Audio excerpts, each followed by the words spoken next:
Nevada has an affordable housing problem, and it's an issue the state is spending more than $100 million to address. Will it work? That's this week on Nevada Week.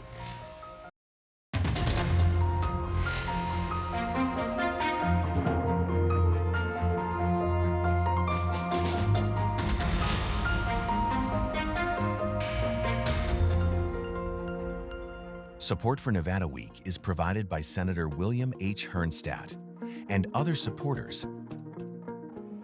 Welcome to Nevada Week. I'm Amber Renee Dixon. Financing plays a pivotal role in the development of housing, and it's why the state is getting into the lending business. Assembly Bill 540, one of Governor Joe Lombardo's bills last legislative session, established the Nevada Attainable Housing Account with the goal of functioning like a revolving fund so that money paid back on loans can be used to finance more housing in the future. It's a move more states are taking to tackle the country's housing shortage. And here to explain is Steve Acroft, administrator of the Nevada Division of Housing. Steve, welcome to Nevada Week. Thank you, Amber. Thank you for having me. And AB 540 certainly does a whole lot more in the affordable housing space, in addition to this lending aspect, and we're going to cover all of it ahead. But let's first take a step back. And there are people who are moving to Nevada who say, wait, the housing here is much more affordable than where I'm coming from.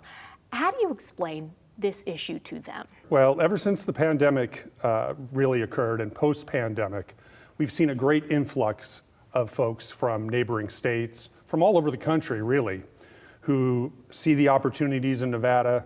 But it's causing a crunch because we do have greater demand and not enough supply. Now that's happening even from places they're leaving, that there is a supply issue throughout the country.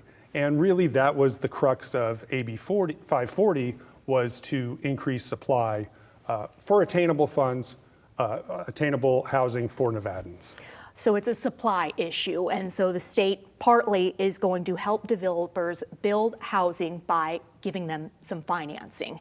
And what kind of homes are we talking about here? So it really runs the gamut. When we were looking at developing AB 540, it was envisioned as being sort of holistic to cover everything from literally zero income folks up to 150% of AMI folks. So AMI that's being area median income. Yes, sorry, I'll try not to speak in housing vernacular. How would you simplify that, though? That is the median of what people are making in a particular county in Nevada. And for Clark County, I believe that's about $94,000. Right. Okay. Yeah. Yeah. Typical family of four. Yes. Okay. Yeah, two earners. So effectively, when it was developed, it was gone through what was the governor's housing task force. And this was a group, and there was probably 20 to 30 of us forming this legislation before it was introduced to the state legislature. And one of the things that we really focused on was creating homeownership opportunities for middle income earners. So part of it was peeled off. It was originally 175 million, so that's why we get to this wonky number of 133. It was 175 million. 21 million was peeled off for rental assistance throughout the state of Nevada, and another 21 million was peeled off for supportive housing services, which the division is also administering. So that left 133 million that you now see in the bill as it was passed. Okay, and so that is for housing for lower income folks that's going to be built, as well as, would you say, middle income? Oh, 100%, yes. And that's the 150% AMI, which means that a family making about $150,000 can use this. Potentially, yes. Really, the way it was designed, we're going to support multifamily development, so apartment development, for those below market rate. So, you know, most of the programs we run at the division will be for 60% AMI and lower. Okay. That is pretty typical. We can go up to 80% area median income, in some cases, But once you get above 80% of area median income, there are really no resources available to assist folks in their housing. And as you and everybody else knows, it's been well documented, virtually everybody at an average income has potentially a housing issue. Yeah, it's tough because you're so right about that, but then there are so many low-income people in need of housing, and according to the National Housing Coalition, there's about a 78,000 unit shortage. How do you justify money going toward middle-income earners? Because we need it all across the spectrum. There is a component to the AB 540 bill that actually addresses low-income housing tax credit development, which is our traditional financing. And in the initial awards, we've provided funding to 2 particular projects here in Southern Nevada. And so we are addressing that through this fund. But really the idea is to create homeownership opportunities. That was really what the focus of the task group was. And the idea being, yes, Nevada has lots and lots of renters. But if we can create homeowners from those renters, in other words, they're already paying $1,500, potentially $2,000 and up in rent. That'll cover a mortgage in many, many, many cases. So if we can provide them the ability to actually get into homeownership, that does 2 things. Number one, it builds generational wealth, creates a better sense of community, all those things that come along with homeownership, but it will also free up an apartment for somebody else to come into. So it kind of works its way up the ladder, if you will. So the developers who are building these homes using the state funds, they do have to repay this money, and that's part of this revolving fund. When did the state become aware of that idea? It seems kind of new across the country. Yeah, it is new across the country. And so the Nevada Housing Division effectively is the state housing finance agency. There's 54 of them across the country, 50 states, each state has one. DC, New York City has their own, Virgin Islands and Puerto Rico.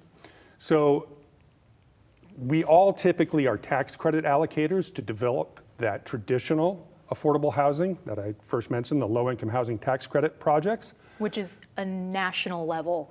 Right, that is federal monies that and authority that come in from the federal government. And that's been our traditional role. Well, again, post-pandemic, from the standpoint of a housing finance agency, and every housing finance agency are feeling pressures to do things differently. And a lot of it was emergency rental assistance and making sure people were housed stably during the pandemic. There's homelessness issues. There's the whole ecosystem of housing issues that typical housing finance agencies deal with. As we come further out from the pandemic, we are all seeing the same struggles for middle income earners. So there's probably a handful of states that are doing exactly what Nevada is doing. And I'm not going to say we're late to the game. We were able to model some of our programs or at least see the successes and some of the challenges that other states were having as we developed this. We talked on the phone ahead of this about the Home Means Nevada initiative. You were in this role when that was rolled out. Those were ARPA funds from the pandemic. That was Governor Steve Sisolak, I think $500 million for affordable housing in the state. That sounds like a giant number, and I believe you told me, we thought it would be easy to give that money away, and we learned it's not so easy. It's more nuanced than that. Is that part of this discussion? What did you learn from that? So thank you for the question and bringing it up, because that was a huge investment. So those are federal funds. That was the largest amount of monies, if you will, that was ever provided to the state of Nevada for housing. The Attainable Fund complements and builds on that, because that's the single largest investment of state funds. And there is a difference between federal dollars and state dollars and the flexibilities that you can do those things. So to go back to the ARPA funds, we were restricted at basically 80% of area median income. And Those were one-time use funds? One-time use funds. Whereas this attainable housing account, oh, please continue, I don't want to cut you off. No, that's fine. However, as you mentioned, it's hard to give this money away. A lot of that money, the ARPA, SLFRF funds, actually went out as loans to some of these multifamily developments. So that money will return. It will be a long time. It'll probably be about 20 or 30 years before that comes back. So somebody in my seat, in 2040, 2060 is going to see this money come back to the state, and it's going to be like, where'd this come from? Oh, wow. Okay. So that was the $500 million. That was the $500 million. I didn't realize there was any return on that. Yeah, long time. Okay. But and compare that to what you're doing now, that's a shorter amount of time. Right. What the division is trying to do is parlay that $133 million, if you will, a number of times in a shorter period of time. So when we were looking at the funding projects that we were going to award, we really honed in on a couple things. Certainly the financial capability of the developer to do the project, but really how fast could those monies return, and the project readiness. I'm glad you brought up the project readiness and the ability to repay the loan, because you just came from a project, and please tell us about that. Sure, that was the Paradise Trails project. It's literally around the corner from your studios here. And it's 29 homes, so it's a small project. It's an infill project. They received, or will be receiving, up to about $800,000.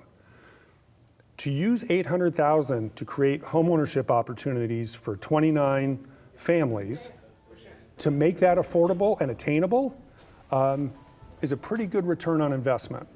So in that particular instance, that's actually going to be married with some things that the builder is doing, and then we will be providing on those particular homes, if you qualify, down payment assistance, and the developer is doing an interest rate buy down and reducing some of the cost of homes. So what a great way to do this. Now, that money, because it's down payment assistance, won't return in 2 to 4 years unless somebody moves. Because it is, the housing division will actually have a second on the home, so it's not forgivable. You will have to pay it back, but it will allow somebody to literally get into those homes for probably starting at about $2,000 a month. Okay, so we have thoroughly covered the loan aspect of this account, but not all of the state's funding for the development of housing will be repaid. That's because there are 2 grants for supportive housing.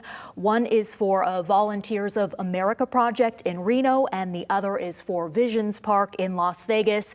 That's the Blind Center of Nevada's 100-unit affordable housing complex near Las Vegas Boulevard and Washington Avenue.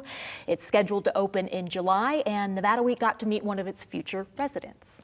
That's why I'm easy. I'm easy like Sunday morning. Will Stokely's life has been the opposite of easy. Why in the world would anybody put chains on me? He says he began singing when he became blind nearly 20 years ago. Well, I inherited glaucoma. And I didn't know I had it. I was ignorant to it. My grandmother had it. No one else in my family but my grandmother. So I ended up having it and not getting regular eye checkups. It just got worse. So it started off seeing people that looked like shadows, and then eventually it just went totally dark.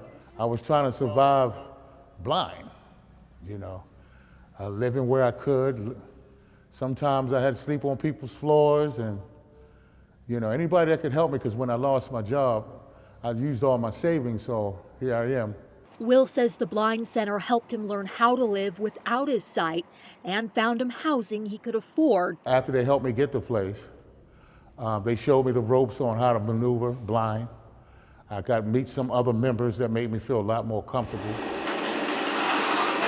But he's anxious for workers to finish construction on the center's newest venture, Visions Park, an affordable housing complex for people who are blind and visually impaired. I don't think anybody would want to live where I'm at now, But I know it's not going to be long. I'm going to be one of the first ones moving in here. Will is one of more than 100 people who will live here, and Todd Molte, president of the Blind Center of Nevada, says more than 300 people have asked to be on the waiting list. Some people on our interest list are homeless. Some of them are people like Will, who finally got a place to live about a year ago, but are living in unsafe and unhealthy environments. You know, when you're blind, as you can imagine, you can't see if you have a bug problem, right? So if he's got cockroaches running around or some other bugs, he had some lady come into his house the other day, told me to sweep his kitchen because he can't see where he's sweeping.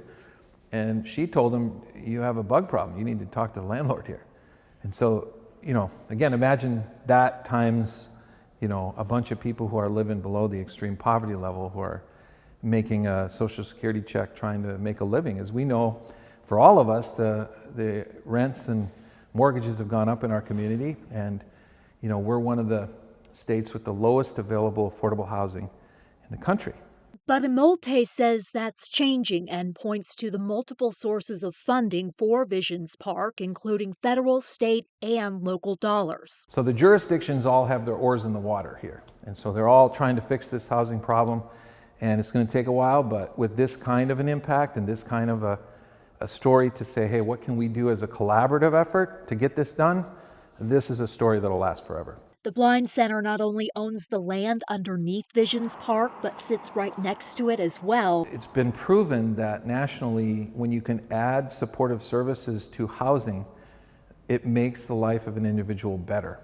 And so the proximity of the services of food security next door, we have fitness center, we have classes, we have technology training, job training, and music and art. And so there's many, many things that complement an individual who's blind that is in walking distance. And it's a walk Will says he's eager to make from his future home. What do you think about when you think about moving into this place? What will that be like? As soon as they blow the whistle, I'm ready. I'm ready today.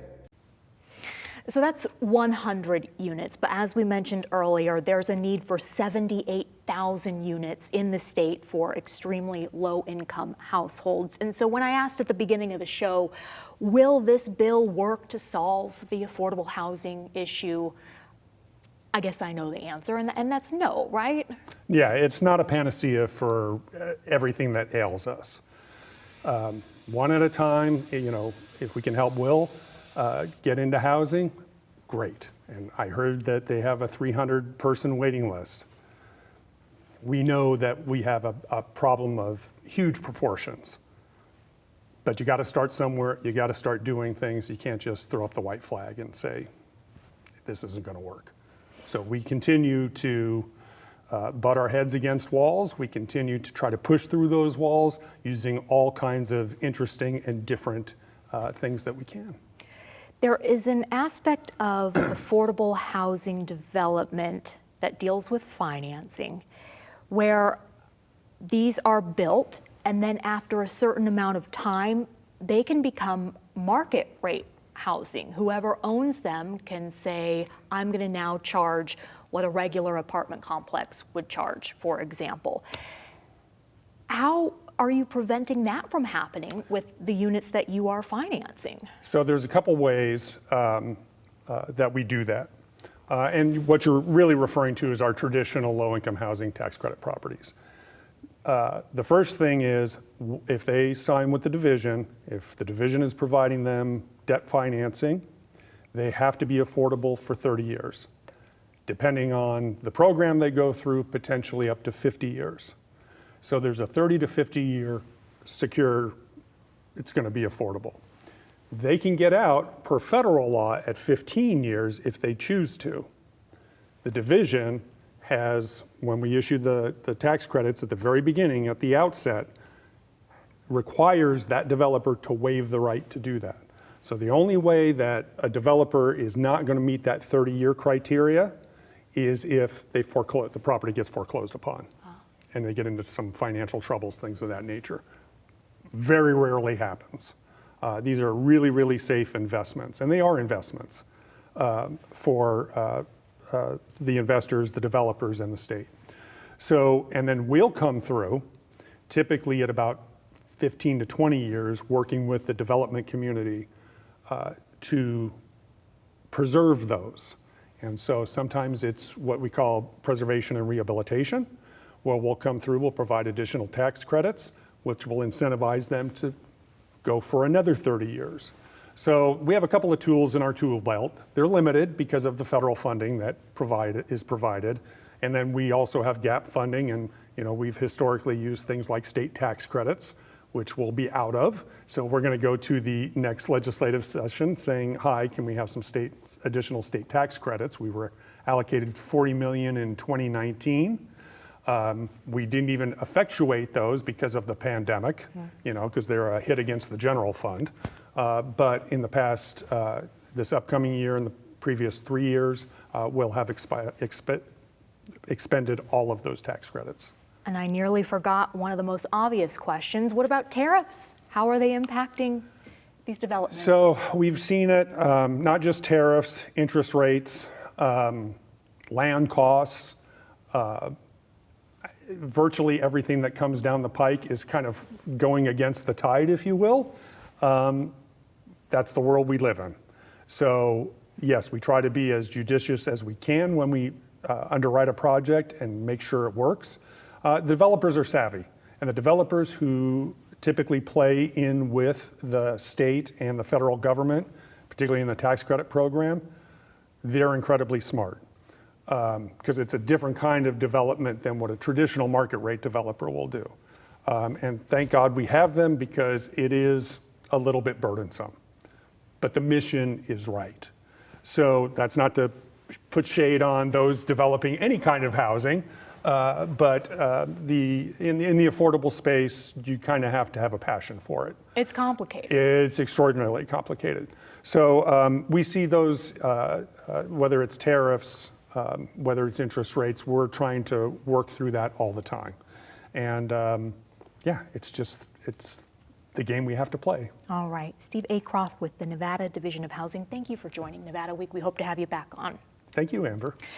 It is time now for this month's Your Brain Health Matters. Right now, there is no cure for Alzheimer's disease, but pushing back the impact of it, even just a few years, can be really important for patients and their families.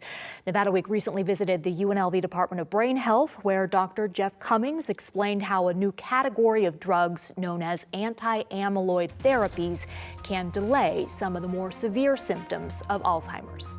And the three approved drugs that you talked about, those drugs do what?